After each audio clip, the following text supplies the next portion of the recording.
Kita mulai ya. Ya. Bismillahirrahmanirrahim. Assalamualaikum warahmatullahi wabarakatuh. Waalaikumsalam warahmatullahi wabarakatuh.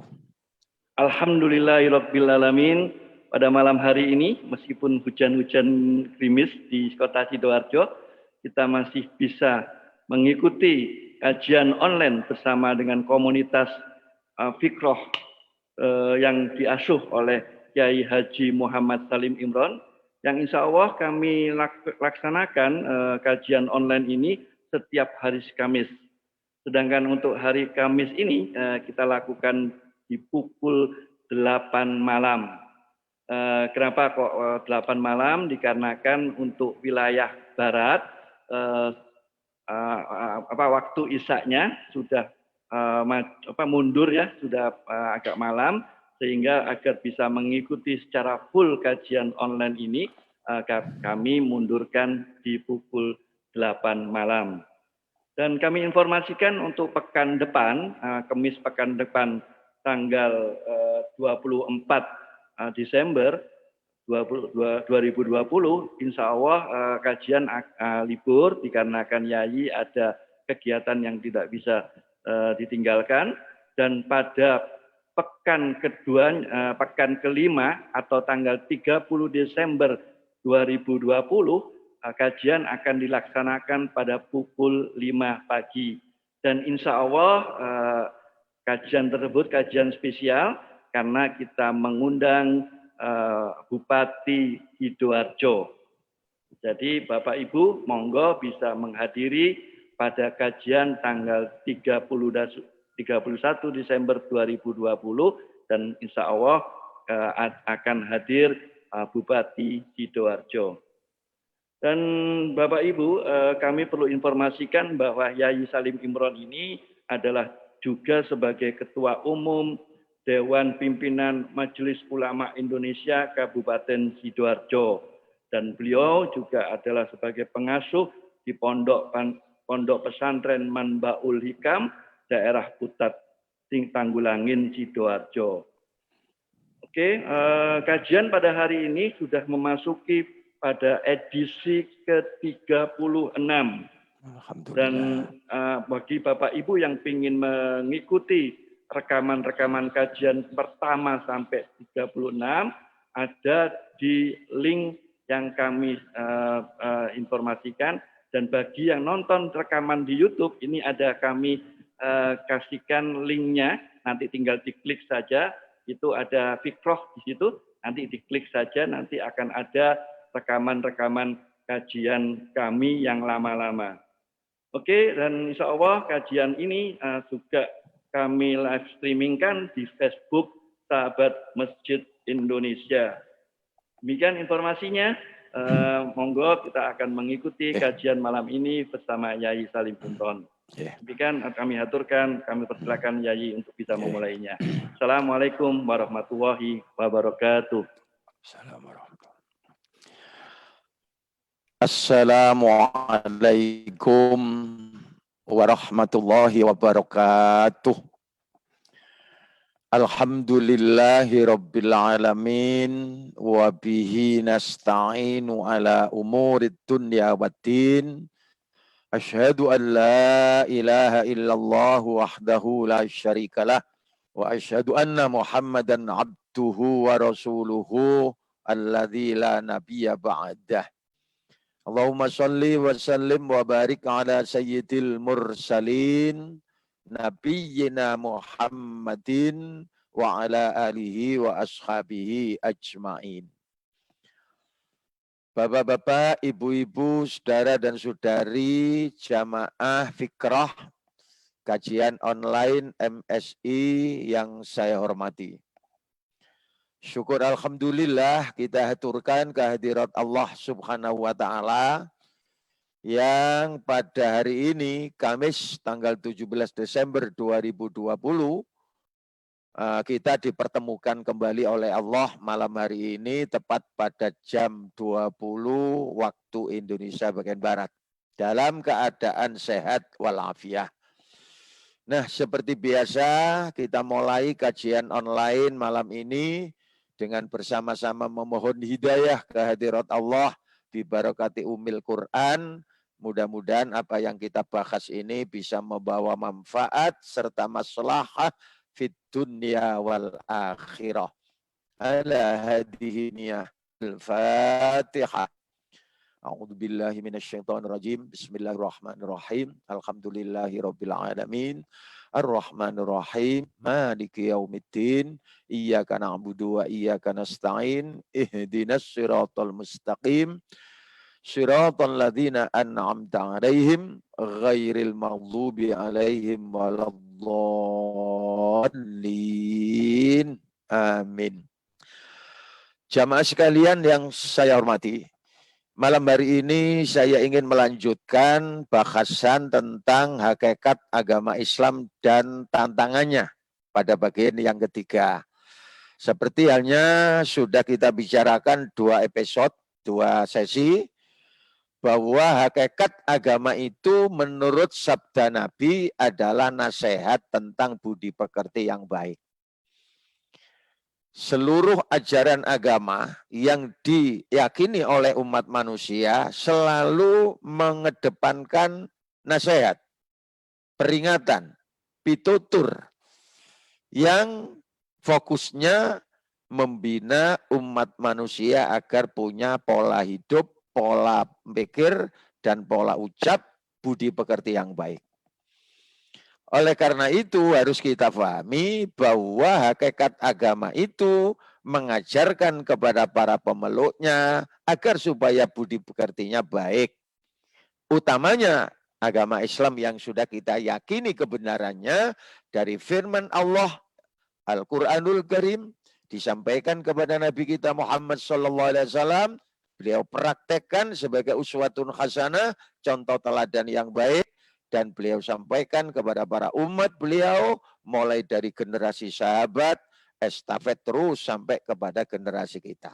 Jadi hakikatnya Islam mengajarkan budi pekerti luhur, al-akhlaqul karimah. Nah, kemudian berkembanglah perubahan-perubahan sosial yang terjadi seiring dengan kehidupan manusia yang dinamis ini.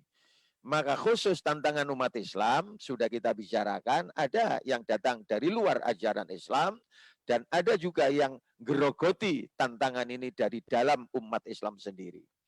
Yang dari luar antara lain yang tampak menggejala di akhir-akhir ini adalah faham ateisme, materialisme, sekularisme, liberalisme, dan pluralisme. Ini tidak terorganisir dalam pengertian tidak ada lembaganya, tidak tampak organisasinya, tapi karena misme, karena paham, ini yang masuk di tengah-tengah kehidupan umat Islam. Ini yang harus kita waspadai. Nah, dari dalam belum kita bicarakan ada aliran sesat, sehingga saya sebut sesatisme. Dollu fa'adollu bahasanya Nabi Muhammad. Kemudian ada dari dalam kelompok-kelompok umat Islam yang fanatisme berlebihan. Cintanya kepada kelompoknya berlebihan, ini juga merupakan tantangan umat dari dalam. Kemudian yang ketiga, sikap-sikap radikal, teror, ancaman, kekerasan, sampai kepada tingkat, mohon maaf, pembunuhan, ini sedang menggejala. Kemudian yang keempat, avanturisme, yang bahasa Al-Qur'annya itu munafik, faham yang bunglon, yang ini avanturir itu apa ya? Mencolot bajing loncat lah. Kemudian yang kelima, yang sekarang sedang ngetren di dunia ini adalah transnasionalisme. Ini kalau tidak kita waspadai, kita tidak siap mental, maka akhlakul karimah yang sudah mapan di tengah-tengah umat Islam ini luntur sedikit demi sedikit, yang kalau tidak dipertahankan akan musnah, hilang. Nah, kemudian yang pertama sudah kita bicarakan dulu, ateisme. Faham dari luar yang mengatakan bahwa Tuhan itu tidak ada. Agama itu racun kehidupan manusia. Karena itu kalau ingin maju dalam kehidupan di dunia, singkirkan faham agama. Jangan gunakan, jangan percayai Tuhan dan agama. Nah, komunisme, marxisme, leninisme, dan seterusnya itu. Ini Allah sudah mengingatkan tentang ini. Kemudian yang pertemuan Kamis yang lalu kita bicarakan materialisme, faham kebendaan, di mana aliran ini menyatakan umat manusia bisa hidupnya sejahtera kalau menguasai sejumlah materi. Materilah sebab utama manusia ini bisa maju, bisa terhormat. Nah, dan untuk mendapatkan sejumlah materi itu berlakulah hukum Machiavelli, head dul light the middle. Al-ghayatu tubarrirul wasilah. Untuk mencapai tujuan segala cara harus bisa dilakukan.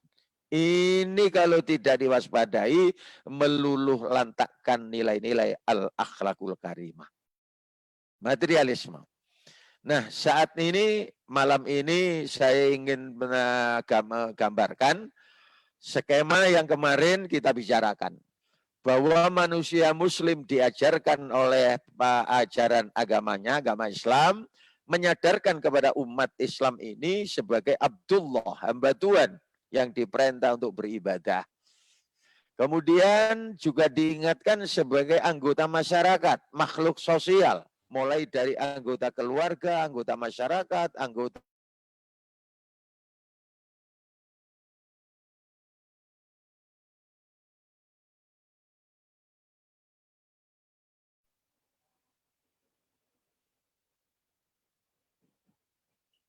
manusia dan manusia plus makhluk yang ada. Nah, yang diajarkan oleh Nabi Muhammad kepada umat Islam seperti kita, ibadah yang sudah kita lakukan itu harus dibawa ke muamalah. Dalam arti kata, menjiwai muamalah. Hasil muamalah dipakai alat untuk beribadah. Saya kemarin contohkan, untuk beribadah kepada Allah, apakah itu sholat, puasa, zakat, haji, dan seterusnya, harus dimotivasi, diniati pertama kali ikhlas lillahi ta'ala. Cari ridho Allah. Nah, motivasi lillah ini yang kita peroleh dari ibadah, kita bawa ke muamalah. Berkeluarga, bermasyarakat, bekerja, motivasinya harus lillahi ta'ala. Maka kalau begini, muamalah kita akan diridhoi Allah, hasilnya materi atau sejumlah itu kita pakai sarana untuk ibadah. Nah, saling terkait inilah yang kemudian menghasilkan apa yang kita sebut tadi itu, akhlakul karimah, budi pekerti mulia. Dari budi pekerti mulia yang diajarkan oleh nilai ajaran agama ini, umat Islam diharapkan bisa mencapai hidup yang damai, yang bahagia, dan yang selamat. Tidak saja tujuannya damai, bahagia, selamat di dunia, tapi juga kehidupan yang abadi nanti di akhirat juga tercapai. Ini barangkali skema ajaran Islam kepada umatnya seperti ini. Nah, kita banding ketika dipengaruhi oleh ajaran ateisme yang tidak mempercayai agama, materialisme yang mengesampingkan nilai-nilai moral akhlak, hanya materi tujuannya, maka manusia materialis itu kadang-kadang juga masuk ke dalam Islam, kepada umat Islam. Percaya kepada Allah, juga bergaul dengan masyarakat, dengan lingkungan. Beribadah kepada Allah juga dilakukan, bermuamalah juga dilakukan, tapi akibat kena paham ateisme, kena paham materialisme tadi itu putus. Tidak ada sambung, tidak nyambung antara ibadah dan muamalah. Ya, ibadah-ibadah dikerjakan sendiri, muamalah berdiri sendiri. Tujuan utamanya hanya untuk materi. Untuk ria, untuk kesombongan, untuk bangga-banggaan, untuk insentif materi, uang, pangkat, jabatan, dan status sosial. Itu saya simpulkan, tujuan ibadah hanya materi. Muamalah hanya materi. Ya, ini yang mengantarkan cita-citanya hidup sejahtera. Damai tidak bahagia itu tidak dijadikan ukuran. Pokoknya sejahtera, dan itu pun hanya dinikmati di dunia. Dia tidak memikirkan, orang materialis ini, tentang kehidupan sesudah mati. Dianggaplah sesudah mati, tidak ada hubungan hidup kembali. Nah ini manusia materialis, apakah itu kena pengaruh ajaran ateisme, marxisme, komunisme, maupun materialisme. Arahnya seperti ini. Nah ini yang harus kita waspadai bagi kita umat Islam yang sudah diajarkan agama Islam sedemikian rupa agar bahagia di dunia dan bahagia pula di akhirat nanti. Jamaah sekalian yang saya hormati, maka yang ketiga yang juga harus kita waspadai adalah paham sekularisme. Apa sekularisme itu? Simpelnya seperti yang saya tulis inilah. Sekularisme adalah paham yang ingin membangun struktur dan kultur kehidupan manusia ini tanpa ajaran agama. Sekalipun agama itu sendiri diakui keberadaannya. Jadi kalau sekularisme ini masuk ke dunia Islam, ke umat Islam diajarkan untuk mengikuti agama Islam dalam kehidupan beribadah. Nah, diakui agama Islam dengan ajarannya. Cuma ketika kehidupan di dunia, nilai ajaran agama itu tidak usah dipakai. Membangun struktur dan kultur kehidupan manusia tanpa ajaran agama. Harus dilaksanakan dengan pola dunia.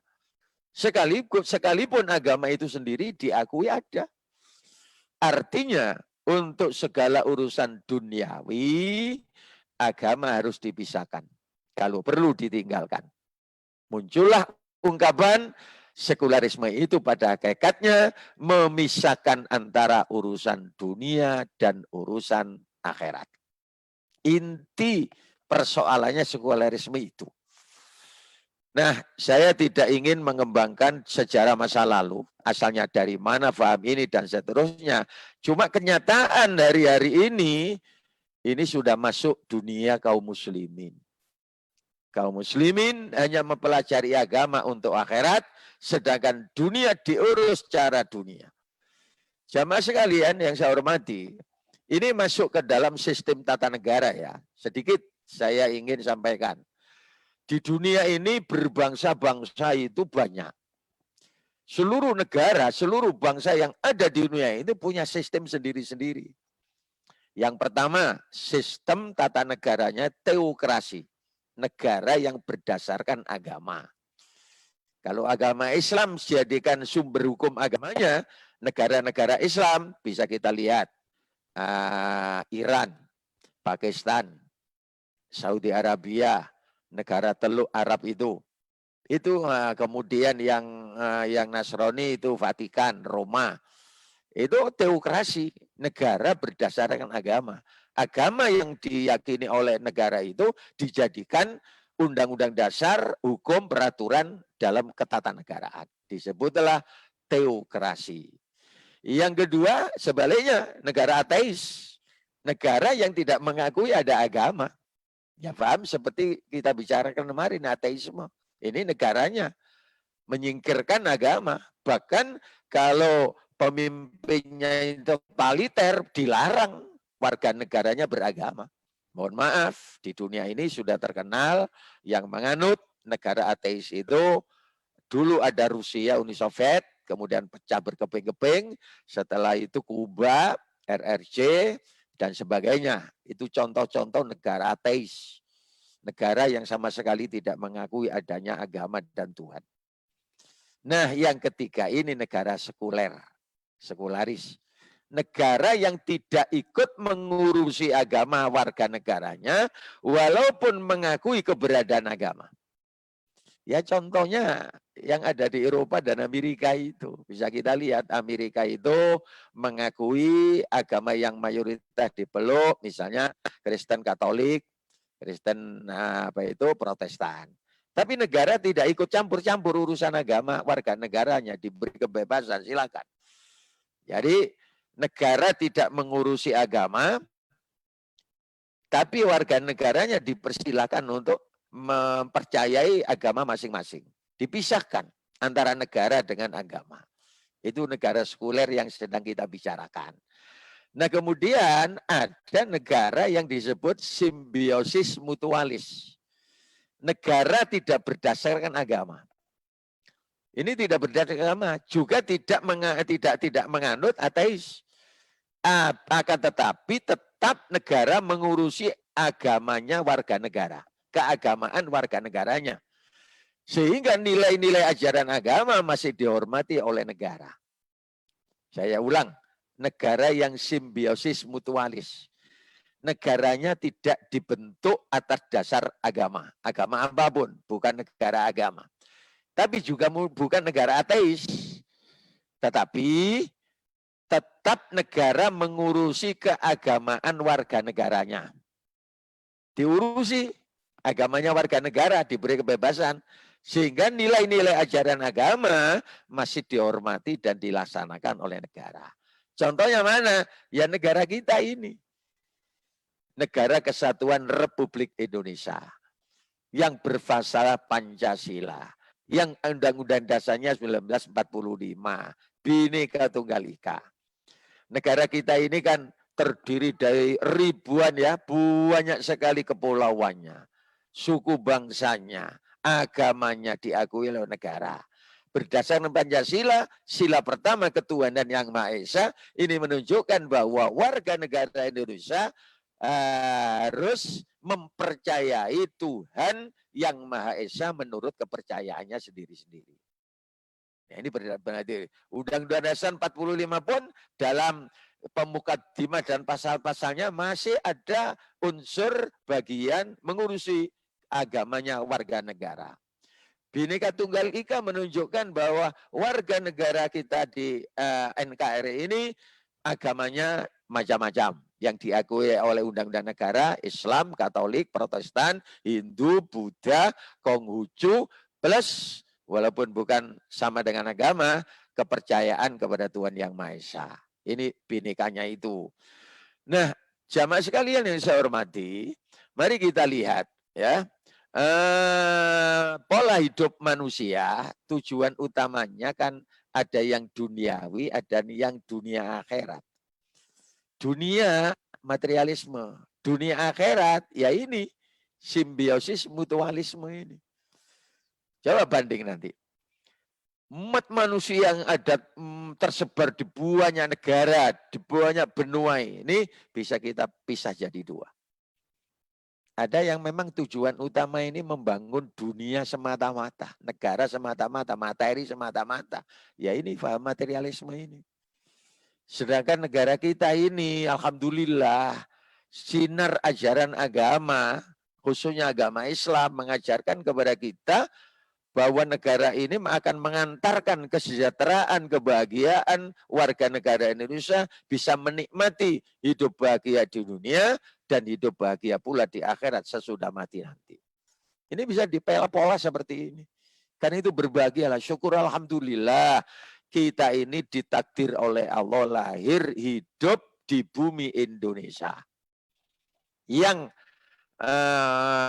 macam sistem negaranya saya sebut simbiosis mutualis ini. Ini juga kesepakatan para pendahulu, pemimpin-pemimpin bangsa waktu mendirikan negara ini. Sudah baku. Karena itu sudah final menurut kita. 4 pilar tadi itu. NKRI, Pancasila, Undang-Undang Dasar 1945 dan Bhinneka, ini sudah kesepakatan para pendahulu, para pemimpin kita sampai hari ini kita pertahankan. Karena itu muncul 4 pilar ini harga mati untuk hidup di Indonesia. Jamaah sekalian yang saya hormati, mari kita lihat ajaran agama kita. Firman Allah di surat Al-Baqarah ayat 200 ini mengingatkan kepada kita faham materialisme. Coba lihat. Wa minan nasi may yaqulu rabbana atina fid dunya wa ma lahu fil akhirati min khalaq. Di antara umat manusia ini, mungkin termasuk di dalamnya ada umat Islam. Ada yang berdoa, percaya kepada Allah. Rabbana atina ya Tuhan kami, berilah kami materi fit dunia di dunia ini. Coba lihat, saya tandai dengan warna ungu. Ad-dunya tidak ada hasanah. Lanjutannya ini bukan doanya, wa malau penjelasan Allah, wa malahu fil akhirati min khalaq. Tidaklah baginya bagian di akhirat. Artinya dia hanya berdoa minta materi dunia tanpa minta bagian akhirat. Bukankah Allah sudah ceritakan di Al-Baqarah 200 ini faham materialisme. Yang ingin diraih itu hanya materi di dunia ini semata-mata. Akhirat dia ada minta. Karena itu dipisahkan sekularisme ini. Ya, jadi urutannya barangkali 3 faham. Pokok yang pertama ateisme, yang kedua materialisme, yang ketiga sekularisme. Ini mengerucut oleh Allah digambarkan seperti ini. Di antara manusia.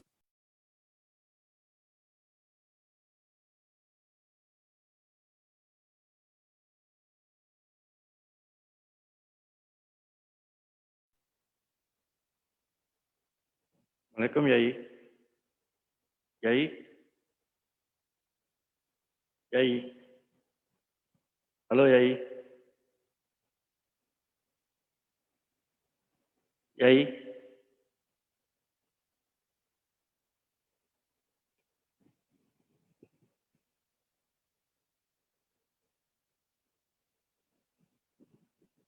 Bapak Ibu kelihatannya mic-nya Yai keputus.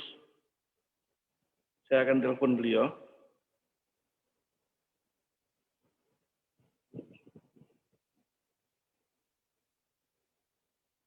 Yai. Langganan NSP Nitar 9.900 untuk 30 hari, tekan 1, 2, 3, atau 5. Ada apa, Pak? Yai, kelihatannya mic-nya Yai keputus, Yai. Cabut. Bukan internet ya? Bukan, enggak. Jelas, kameranya jelas. Mic-nya Yai. Oh iya. Ini. Sudah, Yai? Sudah. Sudah. Diulangi lagi tadi yang awal tadi, yang slide yang sebelumnya, Yai. Ya, saya ulang, jamaah sekalian, ada gangguan teknis tadi. Allah memberitahukan kepada kita umat Islam di surat Al-Baqarah ayat 200, pola hidup ateisme, sekularisme, materialisme, dan sekularisme, 3 faham yang sudah kita bicarakan itu di surat Al-Baqarah 200 ini. Wa minan nasi may yaqulu rabbana atina fid dunya. Di antara manusia ada yang berdoa, ya Tuhan kami berarti percaya kepada Tuhan, berilah kami materi di dunia. Tuh, tanpa ada khasanah, saya jelaskan. Lalu Allah jelaskan, dia tidak minta bagian akhirat. Beda dengan lanjutannya ayat. Wa minhum may yaqulu rabbana atina fid dunya hasanah wa fil akhirati hasanah. Loh, di antara mereka ada yang berdoa, ya Tuhan kami, berilah kami kebaikan hidup di dunia dan kebaikan hidup di akhirat. Artinya minta rizki dunia yang baik. Minta pemberian status sosial yang baik di dunia. Keluarga yang baik di dunia, and so on. Tapi juga minta kebahagiaan di akhirat yang baik. Ibadah yang baik, pahala yang baik, bekal untuk akhirat yang baik. Loh, dua-duanya. Ini kan yang kemudian dulu ada GBHN kita di negara kita Indonesia, membangun manusia Indonesia seutuhnya. Sejahtera dan bahagia lahir dan batin, dunia dan akhirat. Inilah yang mendasari pemimpin bangsa kita dahulu, pendahulu kita, meletakkan, membangun, membentuk negara kita seperti simbiosis mutualis saya sebut tadi itu. Nah, lalu wakina ada benar, berilah kami dari siksa neraka. Allah kemudian memberikan insentif, ulaika lahum nasibum mimma kasabu. Mereka itulah orang-orang yang mendapat bagian dari apa yang mereka usahakan. Kalau mereka memang minta dunia semata-mata dan mereka kerja keras memburu dunia, diberi oleh Allah dunia, materi. Tetapi kalau usaha mereka dunia akhirat, lahir dan batin juga diberi kedua-duanya. Itulah gambaran antara pola hidup yang diajarkan Islam kepada pemeluknya dengan pengaruh ateisme, materialisme, dan sekularisme. Nabi Muhammad Shallallahu Alaihi Wasallam lebih jauh kemudian menjelangin hidup menurut mereka, baik menurut diri mereka. Yang pertama ada sahabat, ada orang Islam yang meninggalkan tidur malam. Malam hari dipakai sholat, ibadah, qiyamul lail, baca Quran, ibadah full tiap malam. Sehingga kurang tidur. Yang satu lagi siang-siang dipakai puasa terus. Puasa. Nggak sampai makan minum. Yang ketiga, sahabat ada yang tidak mau kawin. Karena kalau kawin nanti ngurus keluarga, bekerja, istri, anak, pola ini. Sudah dipakai untuk ibadah. Kedengaran oleh Nabi, beliau kemudian tanya apa tujuannya. Meninggalkan dunia hanya untuk sholat malam, hanya untuk puasa siang hari, dan yang satu tidak mau kawin. Maka Nabi menyatakan dalam sebuah sabda riwayat Imam Ahmad dan Ibnu Asakir seperti ini. Laisa bi khairikum man tarakat dunyahu li akhirati wala akhiratahu li dunyahu hatta yusiba minhu jami'an. Fa inna dunya balagun ilal akhirah. Wala takunu kallah. Apa itu artinya? Bukanlah sebaik-baik kamu sekalian umatku. Siapa yang meninggalkan dunianya ini untuk kebaikan akhirat. Menurut penilaian Nabi, bukan ajaran Nabi. Sampai beliau katakan bukan sebaik-baik kamu. Bukan umat Islam yang baik. Kalau meninggalkan dunia hanya untuk akhirat. Tidak berkeluarga, tidak membina keturunan, tidak bekerja cari kebutuhan hidup materi dunia, tidak bekerja, hanya akhirat. Itu bukan sebaik-baik kamu, kata Nabi.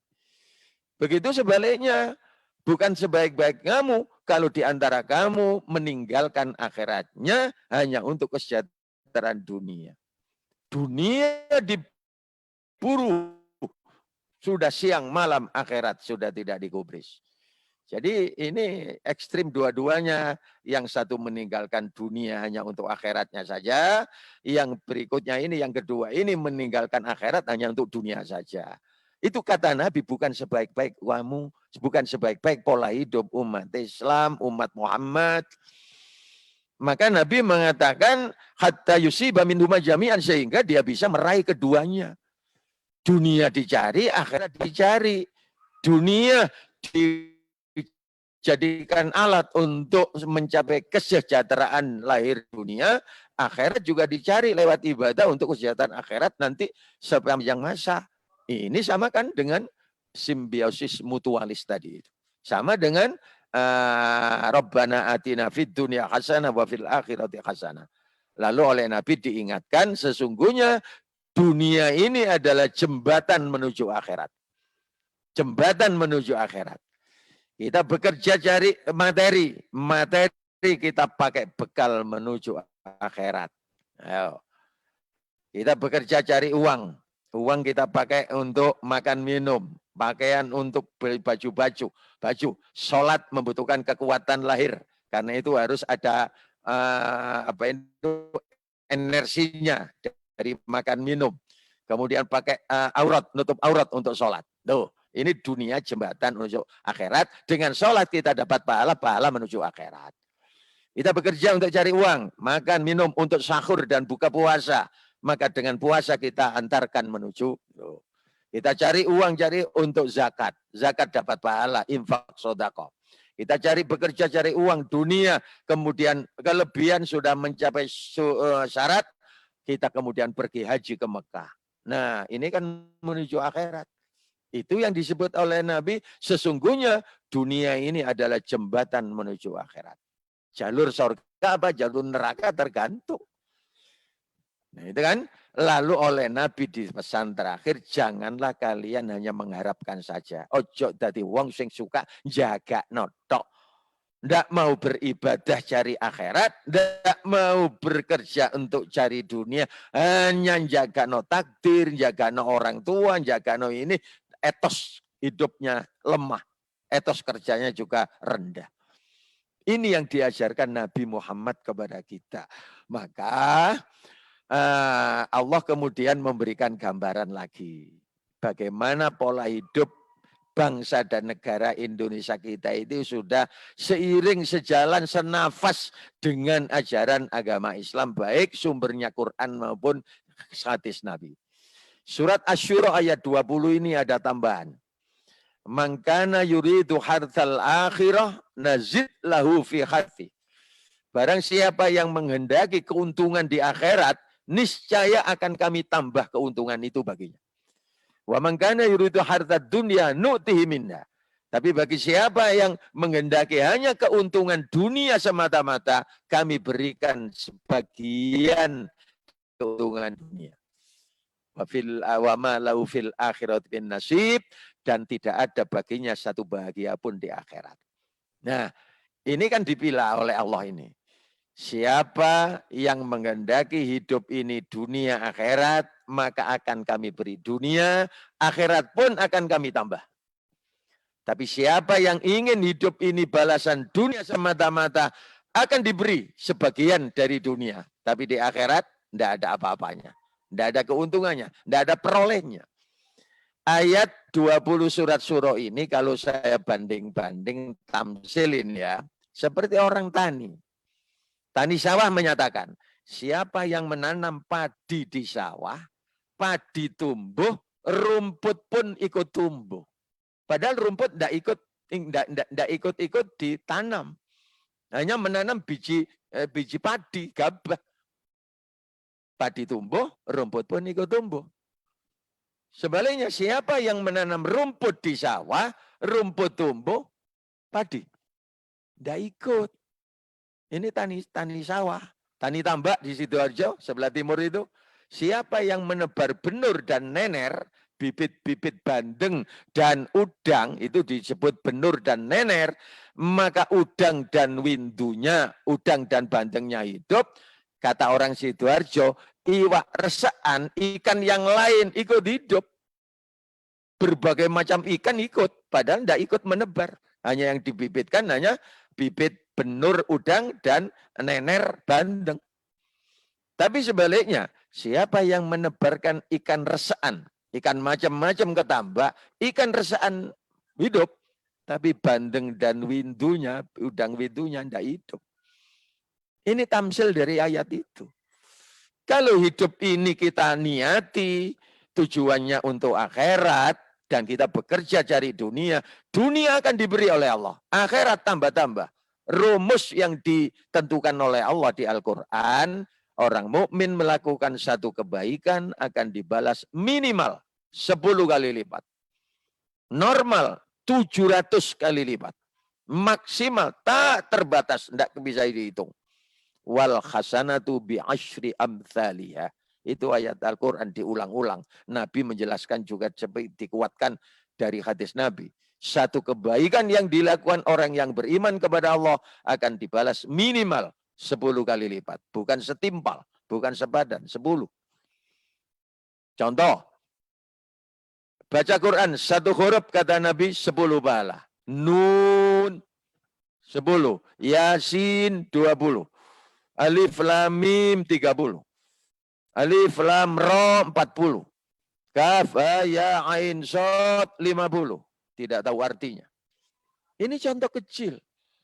Yang 700, ada ayat menyatakan siapa yang membelanjakan hartanya untuk kepentingan penyiaran agama sabilillah, maka Allah akan membalas 700 kali lipat.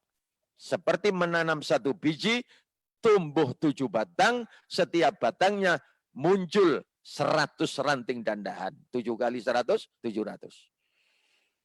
Kalau sudah sempurna, bighairi hisab, tidak bisa dihitung pahalanya. Itulah yang disebut oleh Allah, nazid lahu fi harthi. Tapi kalau siapa yang cari dunia, seperti halnya menebarkan rumput, menanam rumput, menebarkan iwak resaan, tapi badinya tidak tumbuh, udang windu dan bandengnya juga tidak tumbuh hidup. Nah, ini sudah diingatkan. Karena itu umat Islam jangan terseret arus faham ateisme, sekularisme, dan materialisme. Hanya kepentingan dunia. Jamaah sekalian yang saya hormati. Ada lagi surat Al-Qasas ayat 77. Hampir mirip. Tapi biar Allah memantapkan keyakinan kepada umat Islam, pola hidup yang diajarkan ini loh, diulang-ulang. Wabtaghi fima atakallahu darul akhirah. 1. Wala tansa nasibaka minad dunya. 2. Wa aksin kama ahsanallahu ilaika. 3. Wala tabghil fasada fil ard. Innallaha la yuhibbul mufsidin. 4. Apa itu artinya? Wabtaghi fima atakallahu darul akhirah. Carilah pada apa yang telah dianugerahkan Allah kepada kalian untuk kebahagiaan negeri akhirat nanti. Allah sudah menetapkan dengan syahadat, dengan sholat 5 waktu, dengan puasa Ramadan, dengan zakat, dengan haji ini yang wajib, yang sunnah-sunnah diajarkan Nabi. Ini sudah dianugerahkan oleh Allah kepada umat Islam untuk kebahagiaan akhirat. Artinya beribadah kepada Allah. Tapi jangan kamu lupa, kata walatan sanasi bakamina dunia, kata Allah. Jangan kamu lupakan nasibmu, bagianmu, kenikmatan dunia. Nikmati dunia, kerja untuk dinikmati di dunia. Nah, kemudian kita bisa makan, minum, hasil bumi, tanah air kita. Dengan bekerja, kita bisa konsumsi sandang pangan papan kita. Kita membina keluarga kita bermasyarakat, kita berbangsa, bernegara. Nah, cari dunia. Bahkan kalau kita kembali kepada ayat firman Allah kepada Nabi Adam, inni ja'ilum fil ardi khalifah. Bahwa Allah menciptakan manusia pertama kali Nabi Adam untuk dijadikan pengelola bumi. Perawat bumi, pemanfaat bumi. Khalifatullah fil ardi. Nikmati dunia. Nah, ini yang dijelaskan oleh Nabi tadi itu ada keseimbangan antara dunia akhirat. Fit dunia hasanah wa fil akhirati hasanah. Lalu oleh Nabi jangan tinggalkan dunia hanya untuk akhirat. Jangan pula jangan tinggalkan akhirat untuk dunia, dua-duanya. Nah, lalu kemudian wa aksin kama ahsanallahu ilaik. Berbuat baiklah kepada orang lain sebagaimana Allah telah berbuat baik kepadamu. Ini diingatkan oleh Allah. Allah sudah memberikan kebaikan kepada kita. Jasmani, rohani, komplit. Ilmu, akal, pikiran, rizki. Ini kebaikan Allah kepada kita. Nah, gunakanlah apa yang diberikan Allah kepada kita untuk berbuat baik dalam hidup. Kita sudah diberi keluarga, diberi istri, diberi suami, diberi anak oleh Allah. Maka bersikap baiklah kepada keluarga. Itu artinya. Kita sudah diberi oleh Allah, tetangga, kanan kiri, hidup rukun, damai, bersikap baiklah kepada tetangga. Lebih luas lagi kita sudah diberi bangsa dan tanah air yang sudah makmur seperti ini, yang sudah baik seperti ini. Bersikap baiklah kepada negaramu, kepada bangsamu. Itu yang diperintahkan oleh Allah kepada kita. Hidup bersosialisasi dengan akhlak yang baik. Itu mananya. Pesan yang keempat, jangan jadi radikalis. Wala tabghil fasada fil ard. Jangan kalian berbuat kerusakan di bumi. Innallaha la yuhibbul mufsidin. Sungguh Allah tidak senang kepada orang yang tukang rusak. Rusak lahir, rusak batin, berbuat menebarkan kerusakan. Jelas Allah mengulang-ulang ayat seperti ini di Al-Quran. Coba teliti itu. Jadi umat Islam diajarkan 4 hal ini. Pertama, beribadat dan beramal soleh untuk bekal meraih kebahagiaan di akhirat. Yang kedua, giat berusaha dan bekerja untuk bekal merasakan kebahagiaan di dunia. Loh. Yang ketiga, selalu berbuat baik kepada semua pihak dalam kehidupan ini. Dan yang keempat, menghindari perbuatan merusak yang merugikan pihak lain. Betapa indahnya ajaran Islam yang kalau benar-benar kita jadikan pola hidup kita. Islam benar-benar santun. Islam benar-benar indah. Karena itu umat Islam kalau memahami betul, melaksanakan betul, mengantarkan hidup dunia akhirat yang santun, yang indah, yang bahagia, yang damai sejak dunia sampai akhirat nanti. Jamaah sekalian yang saya hormati, itulah kira-kira bayangan betapa umat Islam ini sudah diajarkan oleh agama seperti ini, pengaruh datang pelan-pelan. Tidak ada kekerasan, tidak ada pemaksaan. Tapi dipengaruhi. Bagaimana akhlakul karimah, dalam bagaimana ibadah ini yang sudah berjalan ini luntur satu persatu. Apalagi kalau sudah bicara sekularisme. Maka urusan dunia dan urusan akhirat dipisah. Saya biasanya mengatakan, kalau sudah di masjid, mari kita bicara tentang akhirat. Kalau sudah pengajian, mari kita cari Al-Quran, ayat-ayat yang mengajarkan kepada kita untuk ibadah, untuk berdoa, untuk kebahagiaan akhirat. Kalau kita sudah bicara tentang hadis, mari kita dalami hadis-hadis yang mengajarkan kepada kita tentang keakhiratan, kebahagiaan akhirat. Tekun. Tapi kalau sudah di masjid, kalau sudah pengajian, jangan bicara tentang dunia. Jangan bicara tentang ekonomi. Jangan bicara tentang keluarga, jangan bicara tentang masyarakat, jangan bicara tentang akhlak kepada pisah. Sebaliknya nanti umat Islam digiring pelan-pelan, kalau nanti sudah urusan dunia, agama jangan dibawa-bawa, akhirat jangan dibawa-bawa. Kalau sudah di pasar, di kantor, di pabrik, di mana tempat kita bekerja cari rezeki, cari uang, sudah cari uang dengan cara apapun. Pokoknya hasil dapat uang banyak, dapat materi banyak, dapat kedudukan yang tinggi, status sosial yang terhormat. Tapi ajaran halal haram dari masjid, dari pengajian jangan dibawa ke pasar. Jangan dibawa ke kantor, jangan dibawa ke balai desa, ke pendopo, jangan dibawa ke tempat kita kerja, bisa biak. Akhirat diurus cara akhirat, dunia dicari cara dengan akhirat. Kalau sudah begini, saya tadi sudah gambarkan. Ibadah dilakukan, muamalah dilakukan, tapi tidak ada hubungannya antara ibadah dan muamalah. Tidak nyambung. Sampai mohon maaf, saya biasanya pakai contoh ekstrim, agak kasar sedikit. Sembayang dilakoni, ngentit, ngotil, bejuk, gendam, maling, sampai korup dilakukan. Jalan dua-duanya. Sembayang terus, ngentit terus.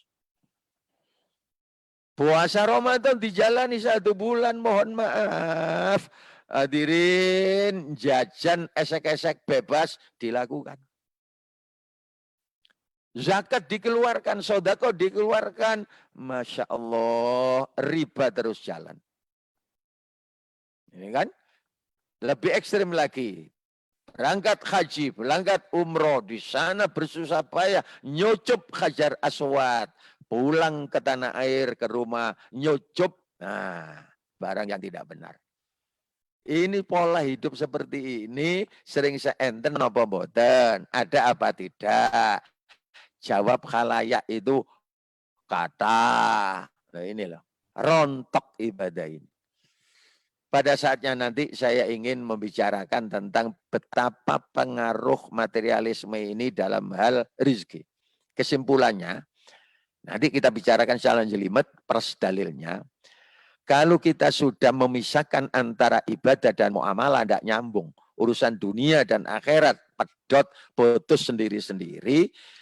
Maka hukum Machiavelli menghalalkan segala cara berlaku. Hasilnya kita tidak memberlakukan halal haram dalam cari rezeki. Maka uang yang campur aduk seperti ini kita pakai ibadah macam apapun, sholat, puasa, zakat, haji, ditolak oleh Allah. Tidak diterima. Penyesalan nanti di belakang hari. Tekun, giat, beribadah, sholat, puasa, zakat. Tapi hasilnya ketika dum-duman pahala, nol. Karena sarana yang dipakai adalah sarana hasil pengaruh ateisme, materialisme, sekularisme. Sudah tidak pakai norma-norma agama, halal haram, akhlakul karimah tidak dipakai. Hasilnya ibadah ditolak. Nanti kita bicarakan secara terperinci. Yang kedua, kalau kita konsumsi ke dalam tubuh kita, pengaruh tubuh. Nabi sampai menyatakan siapa yang memakan sesuap nasi haram, maka tumbuh jadi daging, jadi tulangnya, ini berat masuk neraka tempatnya. Tidak terasa. Ada umat Islam kemungkinan ibadahnya tekun. Malu di akhirat, nol pahala, masuk neraka. Gak ada terima, saya dulu iman, saya dulu beribadah. Iya betul, dagingmu dulu itu tumbuh dari barang-barang haram. Maka berat neraka tempatmu. Itu Bu. Saya biasanya juga contohkan. Makanan itu berpengaruh kepada rohani. Kalau kita makan misalnya ya bapak-bapak ini terutama 1 minggu daging-dagingan saja sudah. Sate, gulai, kerengsengan, sudah apa itu daging sapi, daging kambing, daging ini dan itu seminggu. Loh, pemarah, emosional. Hah? Itu pengaruh makanan. Kemudian banting setir 1 bulan terong, telo, tahu, tempe, golongan terong-terongan, lemes. Ini fisik. Maka makanan baik, halal, makanan haram akan mempengaruhi pola itu. Yang ketiga, orang tua yang bekerja kena pengaruh sekularisme, materialisme tanpa norma-norma agama dicari uang yang campur aduk itu, kalau diwariskan kepada anak cucunya, bekal anak cucu menuju neraka kata Nabi.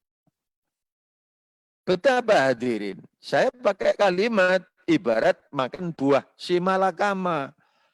Dimakan bapak mati, tidak dimakan ibu yang mati.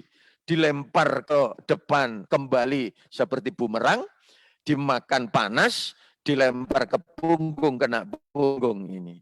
Walhasil, pengaruh sekularisme, materialisme, dan ateisme begitu besar dalam kehidupan umat Islam. Na'udzubillah min dzalik. Ini perlu saya sampaikan. Mohon maaf untuk keselamatan diri kita dan keluarga. Sebagai penutup, saya sampaikan sebuah ayat peringatan dari Allah. Ya ayyuhalladzina amanu, qu anfusakum wa ahlikum nar. Wahai orang mukmin, jaga dirimu, jangan jaga keluargamu, pelihara diri dan keluargamu. Jangan sampai masa depan hancur, menderita. Kalau di dunia sementara, kalau penderitaan di akhirat berlama-lama, mungkin selama-lamanya. Na'udzubillah min dzalik. Mari kita jaga diri kita. Kita jaga keluarga kita. Kita jaga iman, Islam, ihsan kita. Harga mati sampai mati. Bawa kalimat tauhid. La ilaha illallah husnul khotimah. Mudah-mudahan jamaah fikrah dilindungi oleh Allah dari pengaruh-pengaruh luar yang sementara. Sampai hari ini saya katakan ateisme, materialisme, sekularisme ini mudah-mudahan dilindungi oleh Allah. Bersih dari pengaruh ini, hidup kita selamat fit dunya wal akhirah. Ala hadhihi al-Fatihah. A'udzubillahi minasyaitonir rajim. Bismillahirrahmanirrahim. Alhamdulillahi rabbil alamin. Arrahmanir rahim. Maliki yaumiddin. Iyyaka na'budu wa iyyaka nasta'in. Ihdinas siratal mustaqim. Siratal ladzina an'amta 'alaihim ghairil maghdubi 'alaihim waladdallin. Amin. Jamaah fikrah komunitas kajian online MSI yang saya hormati, seperti halnya sudah kita maklumi sampai akhir tahun Desember 2020 ini di negara kita, di wilayah kita masing-masing, beritanya masih belum tuntas pengaruh COVID-19 Corona ini. Oleh karena itu, mari kita tetap hati-hati, ya, tetap hati-hati. Protokol kesehatan, presentasinya masih belum benar ya. Gimana? Presentasinya iya, betul. Karena itu ikhtiar lahir yang selama ini sudah kita laksanakan untuk tetap kita jaga. Ya, diingatkan oleh semua pihak, pola hidup sehat dan bersih, makan minum yang bergizi, olahraga yang teratur, istirahat yang cukup, menjaga kebersihan tangan, mulut, hidung, menjaga jarak dalam kerumunan massa, kemudian berdiam di rumah kalau tidak ada kepentingan yang mendesak, dan mengusahakan kehidupan yang tenang dan damai. Ini semuanya sudah kita laksanakan hampir setahun, mulai Februari, Maret sampai akhir Desember ini sudah kita laksanakan. Dan alhamdulillah kita semuanya banyak yang selamat, sehat sampai hari ini. Kalau kemudian ada saudara-saudara kita yang terpapar, mari itu diterima sebagai takdir Allah, baik OTG, ODP, PDP positif sampai mohon maaf ada yang wafat. Itu tidak bisa lepas kehendak Allah, kita dicoba, ada yang dicoba diuji seperti itu. Karena itu kepada yang sehat seperti kita dan yang sudah sembuh dari pemaparan COVID-19 ini, jangan lupa untuk selalu berdoa kepada Allah. Karena itu di kesempatan ini saya masih ngajak jamaah fikroh ini untuk berdoa. Mohon kepada Allah agar dihindarkan dari berbagai macam kecelakaan, penyakit menular, dan bencana yang terjadi. Bismillahirrahmanirrahim. Alhamdulillahi rabbil alamin.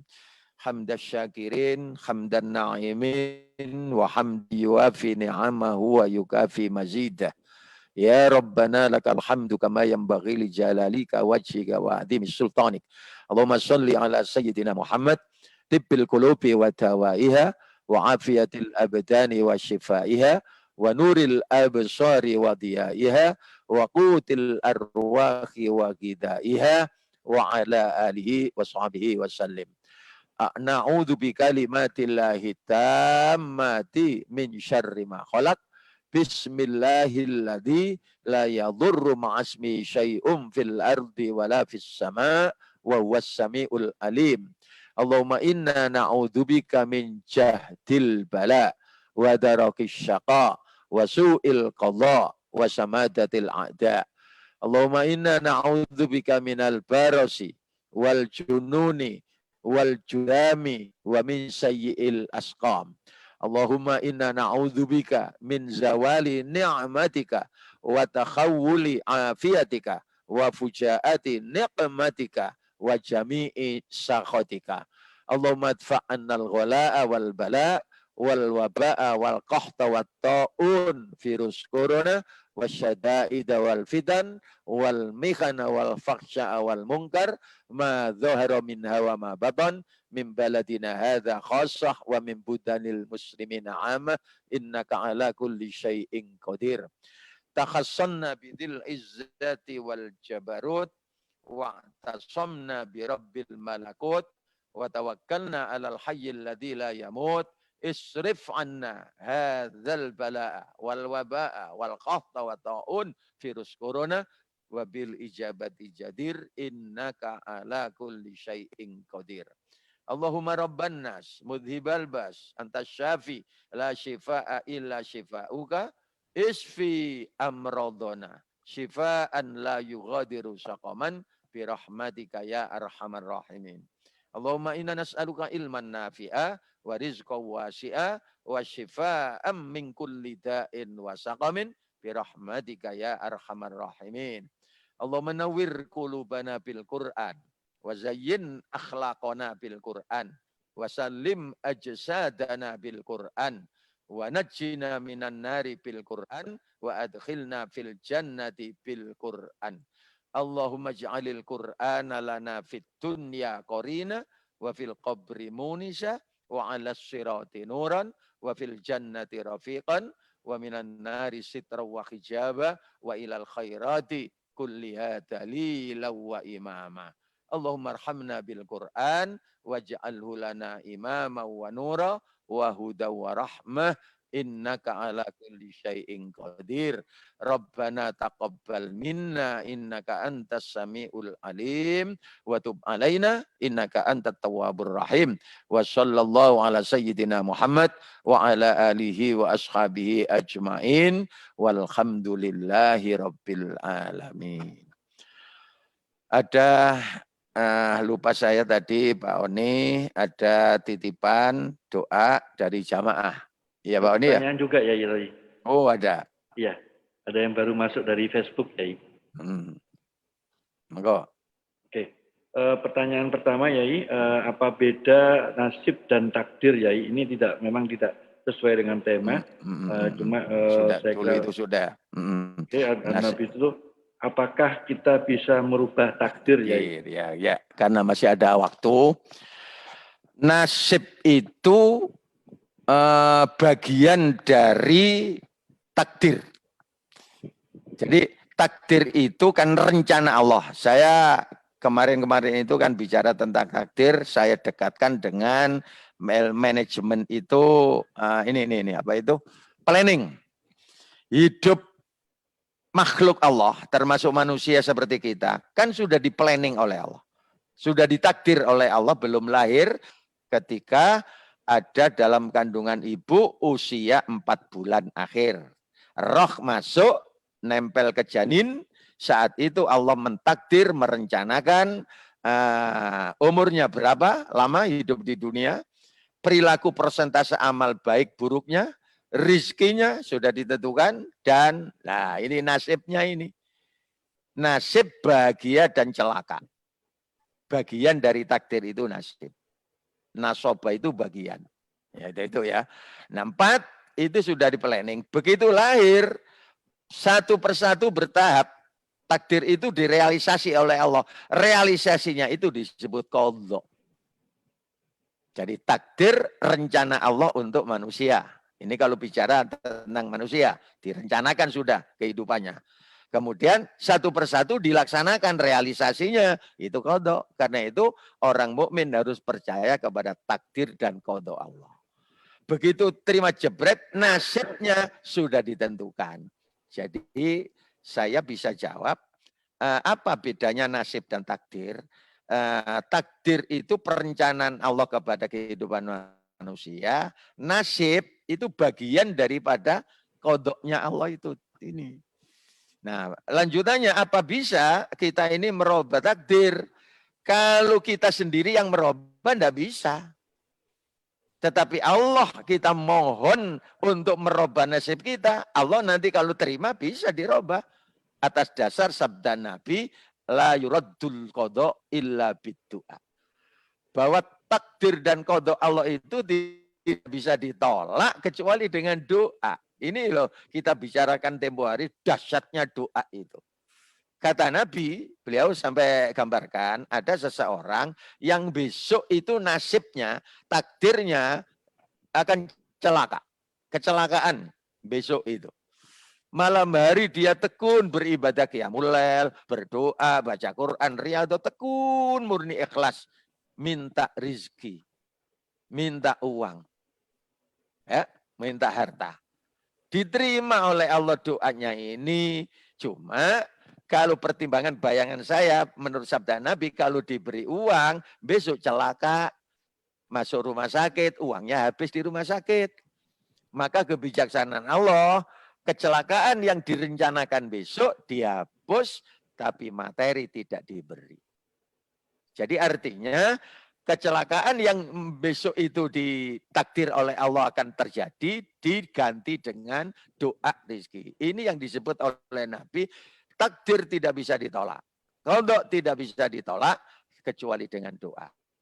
Nah, doa kita kepada Allah sesuai janji Allah, ud'uni astajib lakum.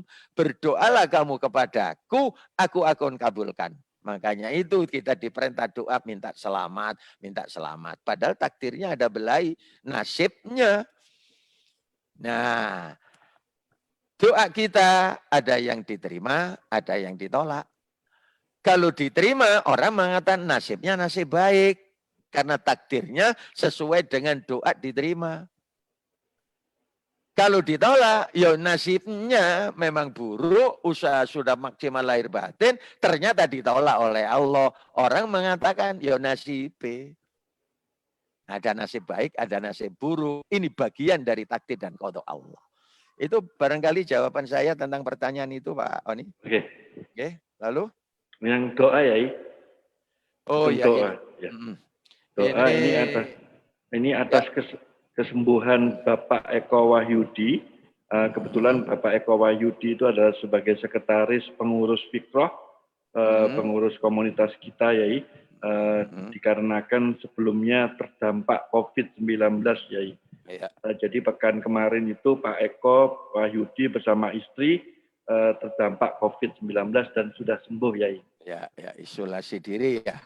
Ya, benar. Alhamdulillah. Nah, ini juga peringatan bagi kita. Kalau sudah dicoba oleh Allah pernah terpapar apa-apa yang ringan, misalnya OTG, ODP, PDP, sampai kemudian yang positif sampai di rumah sakit. Kok kemudian ditakdir oleh Allah sembuh? Nah, ini nasibnya baik, Pak Noni. Kalau ditakdir oleh Allah sembuh dengan usaha kesehatan maksimal, sembuh. Nah, nasibnya nasib baik. Ya, kemudian kalau sudah terpapar, sudah apa itu ilmu kesehatan, doa, tapi ternyata Allah menentukan wafat, nasibnya tidak baik. Kan ini hubungannya dengan pertanyaan tadi itu, Pak Oni. Ya. Nah, oleh karena itu ini peringatan pengalaman saudara kita, Pak Eko Wahyudi, bahwa kalau sudah diberi sembuh oleh Allah, tetap harus hati-hati. Ikhtiar lahir yang saya singgung tadi itu tetap dikerjakan, doa tetap. Karena beberapa kejadian ada yang kena terpapar sampai positif hampir saja, tapi oleh Allah takdir sembuh. Sudah, kok kemudian kena lagi. Nah, dan ini wafat. Oleh karena itu jangan punya anggapan kalau sudah kena ini sampai positif, katanya sudah imun, tidak akan kena ketularan lagi. Tidak. Kejadiannya sudah ada yang 2 kali kena, kemudian sampai ditakdir wafat. Oleh karena itu kepada Pak Eko untuk tetap hati-hati dan Bapak Ibu yang lain yang mengalami seperti Pak Eko harap tetap hati-hati lahir dan batin. Kita doakan mudah-mudahan yang sudah sembuh oleh Allah tambah dibaringi kekuatan lahir batin, sehat walafiat, fit untuk bisa beraktivitas seperti semula. Al-Hadiniyah Al-Fatihah.